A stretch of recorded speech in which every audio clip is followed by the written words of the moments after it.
Welcome to Fink Beef Genetics. This portion, I'd like to discuss athletes with you, and I'll explain that to you. Uh, uh, he's passed away now. Andy Olson from Council Grove, Kansas, a long-time cattleman, was probably 30 years ahead of his time in about everything he was thinking and doing. And he told me many years ago, Galen, he said, keep your bulls athletic. You've never seen a fat athlete. And I've always remembered that. If you look out in the world at athletes, they do stay trim and slim, and their bodies are working, their muscles are working, and they move like cats. And the cattle business needs to be the same way. I see so many bulls grown out, and they're fat, and again, and some of the other bullet points, we can talk about fat, but fat doesn't help anything. It adds to feet and leg problems through laminitis. It can add to fertility problems through fat around the scrotal. So we again, I guess, probably take a different approach on maybe how we do some things. We try to grow our bulls at 2 pounds a day gain after weaning, and this would be to a year of age. Depending on the weather, sometimes we get in some weather situations, we bump that up to 2.3 or 2.5 is the gain with the nutritionalists that we have, and the bulls are fed to eat to where they don't gain any more than that. The ration is generally made up of a combination of straw, hay, silage, and then some distiller's grain or something in there, obviously for protein.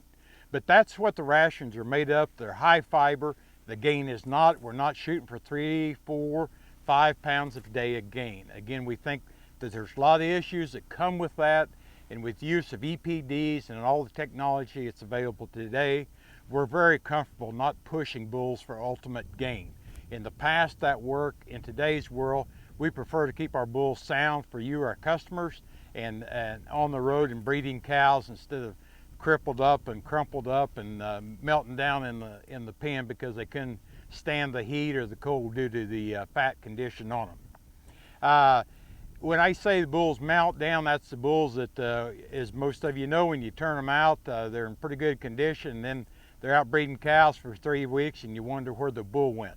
I'm not saying Fink bulls won't melt down some, but we have a lot of people that tell us the bulls come back in better condition than when they went out. And that's what we like to hear. They get the job done, they stay in good condition, and they haven't been pushed again for some of the potential problems that we've talked about. To add a little proof to the story, I guess, that we don't try to push our bulls and fatten them is that for the last several years, our Charolais bulls, by ultrasound measurement, which is probably as accurate as we're going to get, is our back fat on the Charolais bulls averaged about 1/10 of back fat or less, and our Angus bulls are usually under 2/10, and more commonly 1/1500ths to 2/10. If you look at very many sale catalogs, and I'm not criticizing anybody's program, I'm just telling you why ours is different. Back fat measurements of 3, 4, even up to a ½ inch of back fat is not uncommon. Again, we don't grow our bulls to do that. They may look a little fatter and heavier and have maybe a touch more marbling, a touch more loin eye due to ultrasound with fatter bulls, which is the case.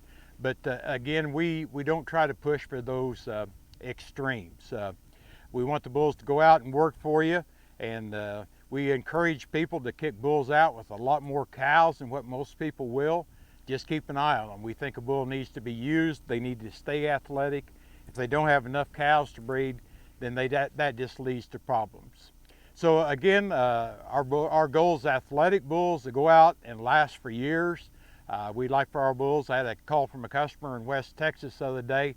He guessed he's finally going to have to replace 10 bulls we'd sent him. He bought the bulls 10 years ago. He bought 10 bulls. He's got 9 of them left. He's in the Fort Davis Mountains in lava rock country, extremely tough country. But 9 bulls out of 10 at 9 years of age, I think is a pretty good story, and that's what we'd like to have. Again, please feel free to visit the rest of our website if you want to. Hear about how we started and where we're at, and thank you for listening.